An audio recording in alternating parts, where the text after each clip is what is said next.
Hi Ahmed, Hi.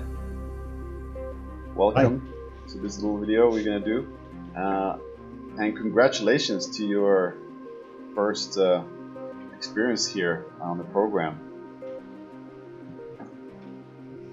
Yeah, welcome. Welcome, Florentine. How do you feel now that you had your first experience, and how many times did you practice to have it also? Actually, I practiced for 5 times. So the fifth attempt is when I get my astral projection experience. The fifth attempt. Okay, that's really good. You know, that's really good. Yeah. And And so yeah, go on. I practiced the semi-indirect method, the one that you are teaching in your program. Yeah, so the semi-indirect method is basically a method that we do upon awakening from sleep. So we go to sleep and we then use a soundtrack to wake up to do a specific routine that then takes us out of the body. So how did you experience that whole process? Actually, it was amazing. At that time or at that day, I went to sleep like 11 p.m., 11 and 15 p.m. I slept like 5 hours. I waked up 4:30 a.m. I stayed awake like half an hour.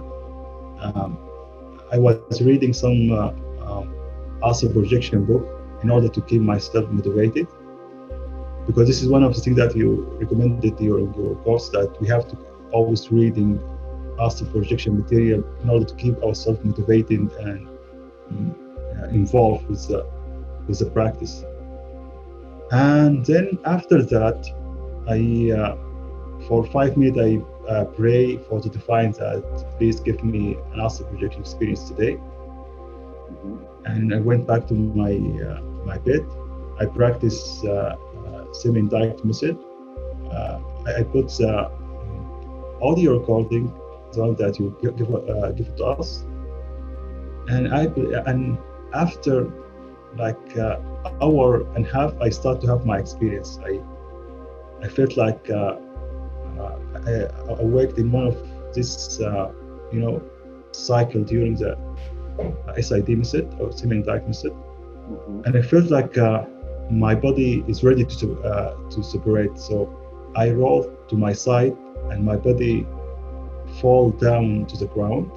Your astral body, yeah. Yes. Yeah, totally. So you were lying in bed, and then you're doing the soundtrack woke you up. You felt like you could actually exit the body at that point. There's different things that we look for when we exit to feel different sensations. And you felt one of those sensations, and then you rolled out from your body. Right. Yes. Right.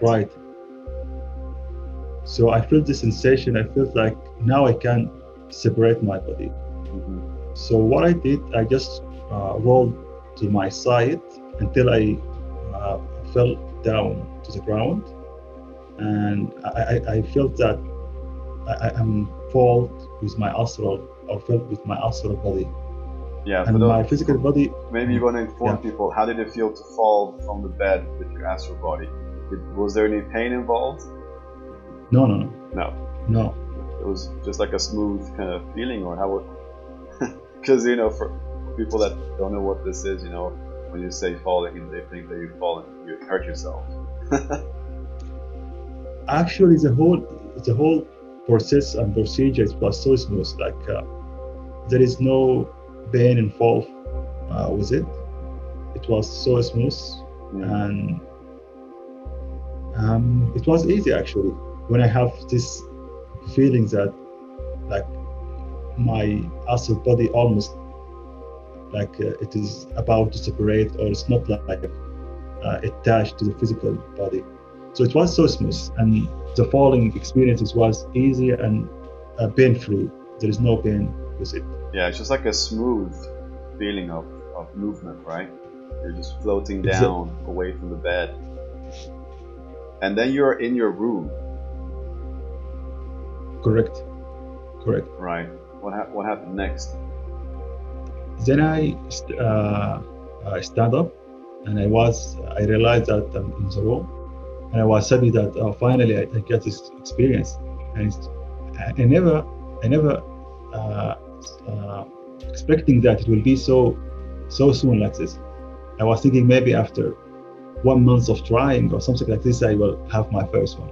Yeah. But the fact that I just have it from the fifth attempt, it just really was amazing for me, because I know that in the future I will have more and more.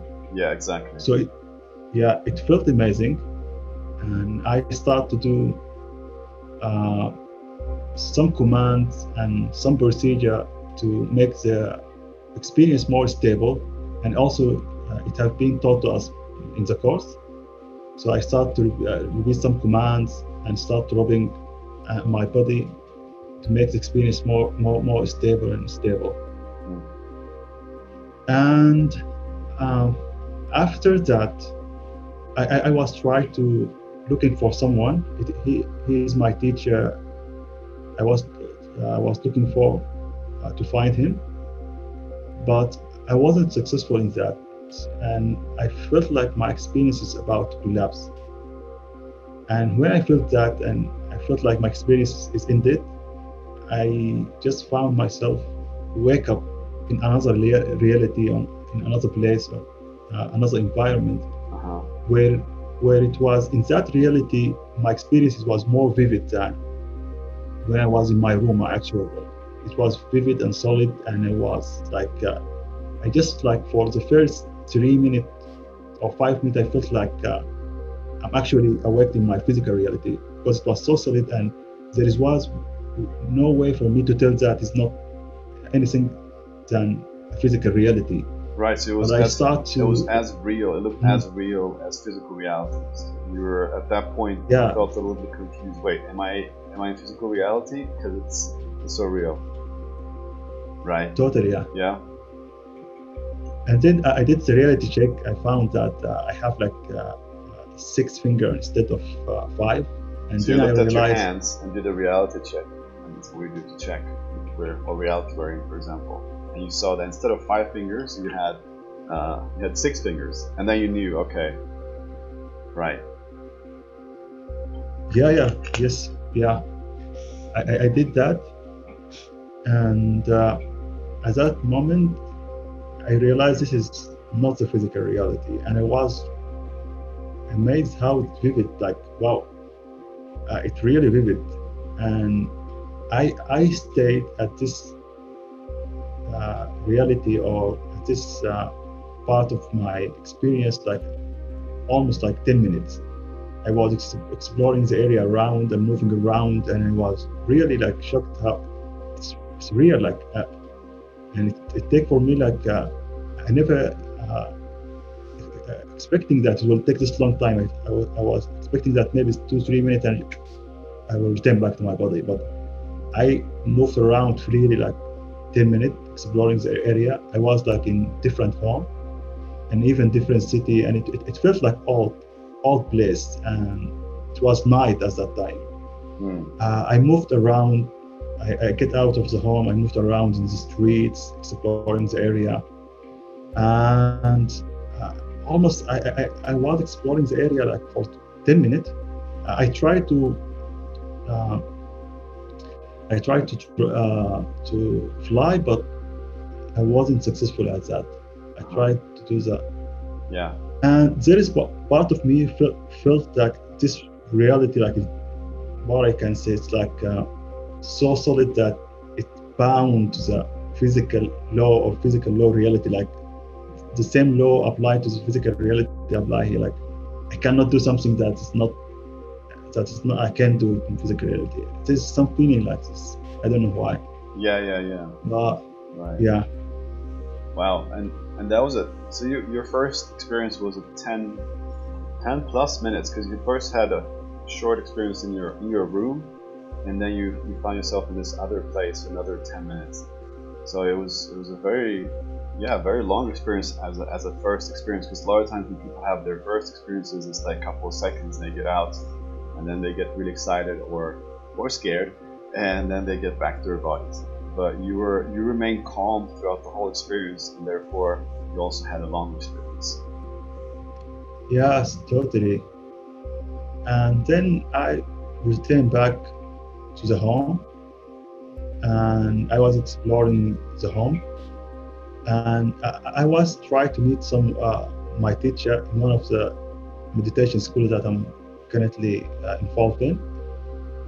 But when I was trying to looking for him behind one of the room, but when I opened that room, instead of finding him, I found like my brother is in that room, and he was like wearing strange kind of clothes that normally he don't wear in the physical reality. After that, I get out from the room. I moved around a little bit in the home, and I feel like the experience is about to end. At that moment, the experience started to collapse, and I was like heading to my room at that home. It is like different from my actual home, but I was like heading to that room. It was empty, and after that, I just wake up in my physical reality. I took out the mask, and I did immediately the reality check, because I don't want to be like in other experience. Because yeah, that happens because, sometimes. Yeah, what we call a false awakening, when you wake up and you think you've woken up in physical reality, and then you go to the bathroom, and then next thing you know, you wake up again, and you realize, oh, I didn't wake up the first time. And then people have reported having like multiple of these false awakenings in a row, which is can be quite scary. If you wake up from the bed 5 times and you still haven't woken up physically, it can be a little bit creepy. But yeah, so you do that reality check to check, hey, is this physical reality? Do I have 5 fingers? Does my hand look normal? And then they did for you, right? Yeah, exactly. And I count my finger multiple times and check them multiple times, and they are the same number, and everything look normal. Then I realize that, okay, that is the end of the experience. Awesome. Yeah. Feels good? And it sounds good. And the good part for me is I never was expecting that it will happen so soon like this. I will know it happening at one day, but I never thought that it will happen from the first attempt. Yeah. So yeah. Well, that's the reward for being a good student. You started the program, you were super enthusiastic from the very beginning, and you did everything exactly as instructed. And you haven't been lazy. You've been doing everything properly and consistently. You've been focusing on this, and you're being successfully communicating to your subconscious mind that this is important for you, this is what you want to do. And so your subconscious mind has understood that and prioritized these experiences, because that's one of the things that people need to understand, that you don't go out of body with your conscious mind. Your conscious mind is actually it's basically as kind of on pause, sleeping, or just out of the way, is maybe a better way of saying it. And your subconscious mind has to take control and take over. And if you successfully communicate to your subconscious mind that this is really important, then you will have them much easier. But of course, you cannot trick your subconscious mind. You cannot say, hey, this is important, and then you go out partying every night and watch TV and Netflix. You need to actually show your subconscious mind that this is important by taking action, by immersing yourself in every possible way. And you were talking about reading books before the practice, and that's a great way, like just constantly consuming information about these topics, so that you're bombarding your subconscious mind with information about how much you really want to have these experiences. And then with the right methods and tools, it works, and it can work really quickly as well. For you, it was on the 5th attempt, which is great. It's really nice. So, and we're just a couple of weeks in the program. We still have a lot more work to do.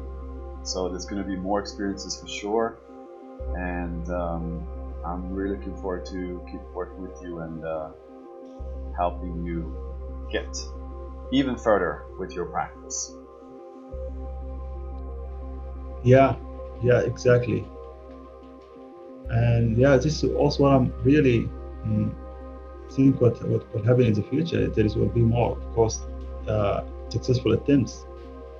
And the good thing for me, because the thing that for this program, there is like accountability and there is group, and you feel like because most of the technique you can find it online on your own, but you take them in your program and improve them and create audio track for them and clear guidelines and things that you just needed to have, because online you will find a lot of sources, a lot of technique. You just will find yourself lost. Yeah, you get lost through the process. It's important to have a systematic approach to it, and totally. Not get lost in the jungle of all the possible ways you can do things. And yeah, and I think with the soundtracks that I created, it definitely takes it to the next level, because as some of my students say, it's fail-safe, foolproof. Because it really helps you to wake up, really helps you to remember what you have to do, and all of these things that unfortunately, most of us are unable to do that when we're sleeping, or when we're entering these very deep states where our awareness kind of, our focus goes away. And so we need some sort of help, what I call training wheels, to help us stabilize throughout the experience. Totally agree, yeah.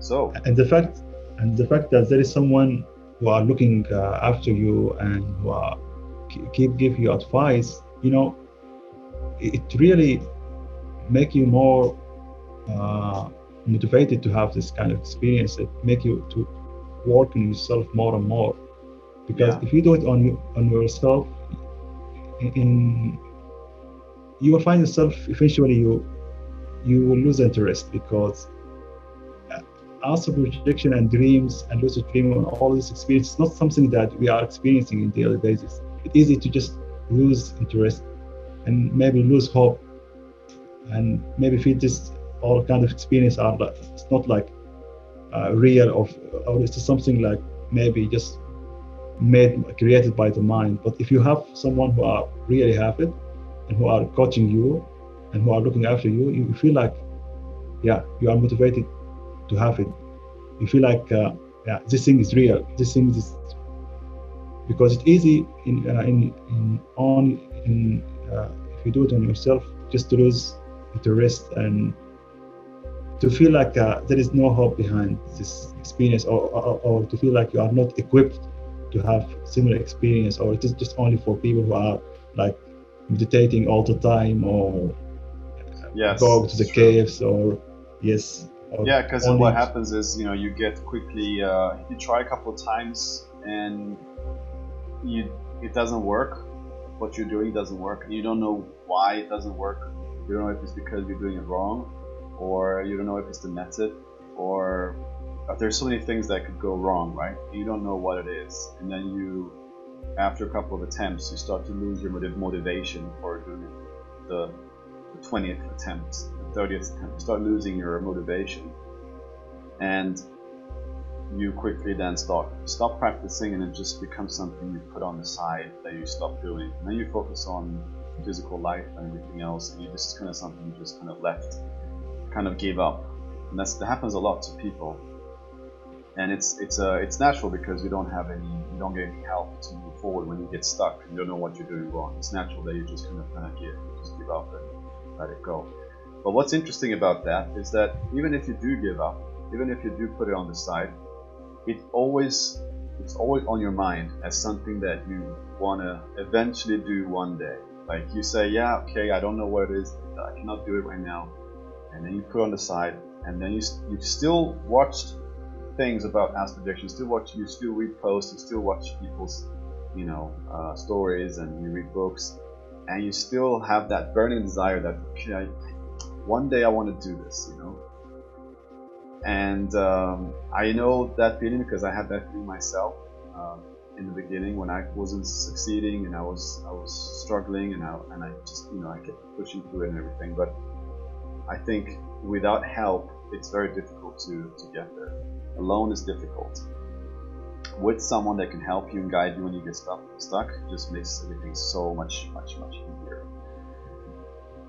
So I'm happy that you took the choice to do that, because now you see, okay, you actually got there much quicker. Imagine if you had to do it alone, right? How much longer would it take? And maybe you would have given up by then. And that is the danger of doing it alone, that you give up before you get there, thinking it's not possible for you, or thinking that only special people can do it, which isn't the case. Everyone can do it.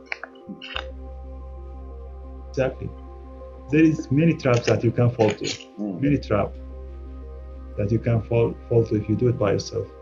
Whether you lose trust in yourself, or in the practice, or in the astral projection notion at all. Like the whole experience maybe something like not deserve your effort.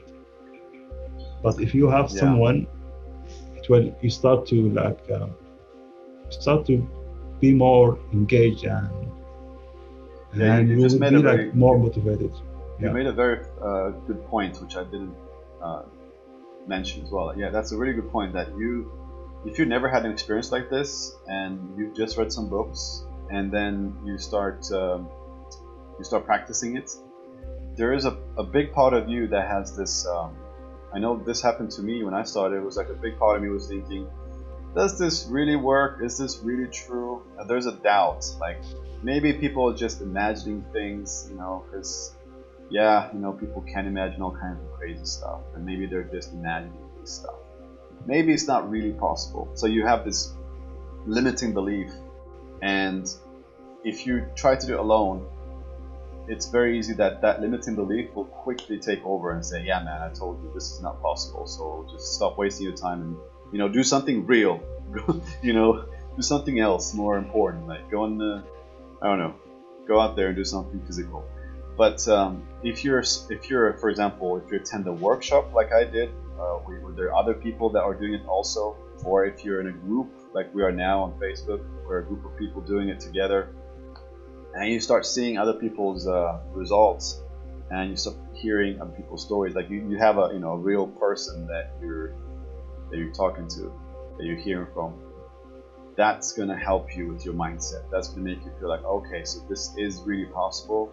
I just have to get my shit together and I'll be able to do it. And then once you had your first experience, that's like the ultimate proof that not only is it possible, but also it's possible for you.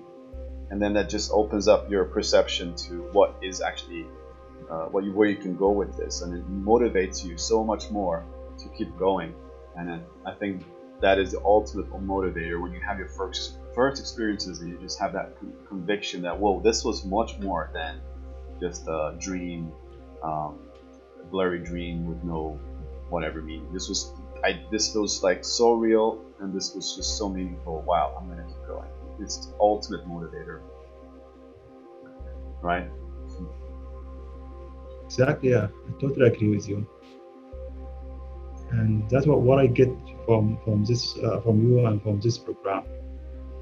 And I'm expecting there is better results will be in the future. It's coming. In the nearby future. Yeah, well, if you keep going at this pace, the future will be very, very actively interesting for you, for sure. Totally, Awesome, man. So I'm looking forward to see you in future coaching sessions we have, and best of luck to you with the practice until then. Yeah, yes. Awesome. Thank you a lot. Thank you a lot for everything. My pleasure. Take care.